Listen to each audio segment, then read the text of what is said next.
Bible says that obedience is better than sacrifice. Years ago, I was getting ready to do some work at my church.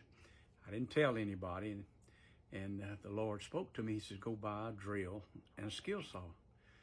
And I went, Lord, why do I need a drill? I'm fixing to be dealing with lumber and nails and saws. I can understand the skill saw. And he said it 3 times. So I went and got the drill and skill saw. I went to work on a porch, and I was going to put some new oak flooring down, and I knew that the skill saw was going to have a really sharp blade because that old oak wood was hard, and I had no idea what I was going to do with that drill. So about the time I got started, this truck drove up. This is on a Saturday morning. This guy gets out. I've never seen him before, and he says, Pastor, what are you doing? Well, I'm working on this porch. He said, you don't need to be doing that. I said, yeah, I got to get it done. He said, I'll tell you what, I'm a carpenter and I'll take care of that. You go home and study for your message tomorrow. I said, what? And he looked at me and he said, go home. I said, okay.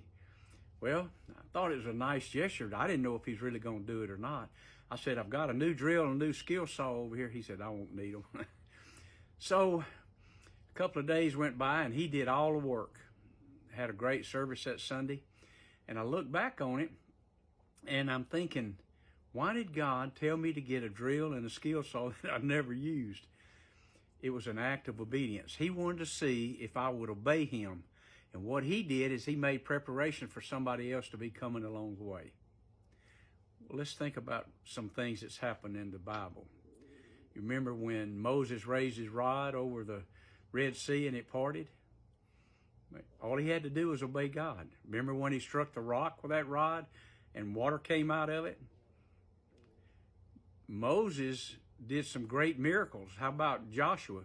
Didn't he do a miracle when he had the priest come up with the ark and the water parted? How about Elisha when he went up and Elijah had been taken out of his presence and his cloak fell on him and he picked the cloak up and he struck the water and he says, where's the God of Elijah? Boom, the water's part. How about Elisha when the man, one of his servants, dropped an axe head in the water? He went over, got a stick and threw it in the water and the axe head floated. Iron doesn't float. What did Elisha do? He had to have obedience. In every case, there was obedience there. How did Jesus multiply the fishes and loaves? He just said Thanksgiving and they multiplied. My point is, there are examples in the Bible. One more. Remember when Hezekiah was sick and Isaiah said, you're going to live and not die, get your house in order?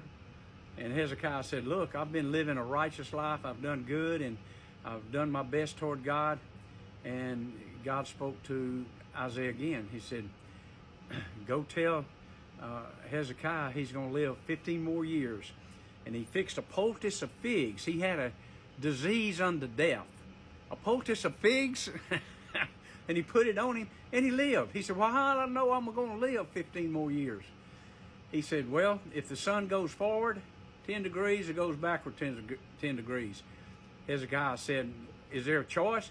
It might be an easy thing for it to go forward, but what if it were to turn back 10 degrees? He says, if it turns back 10 degrees, you're going to live.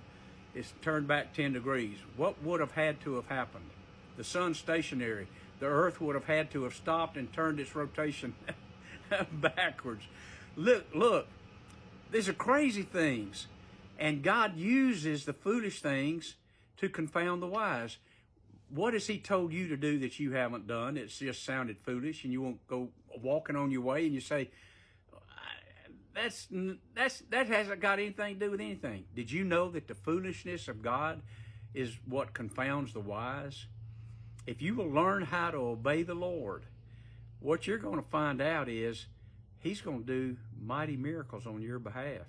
So listen for his voice real good, okay? And watch him bless you beyond measure. God bless you guys and go in peace. Bye.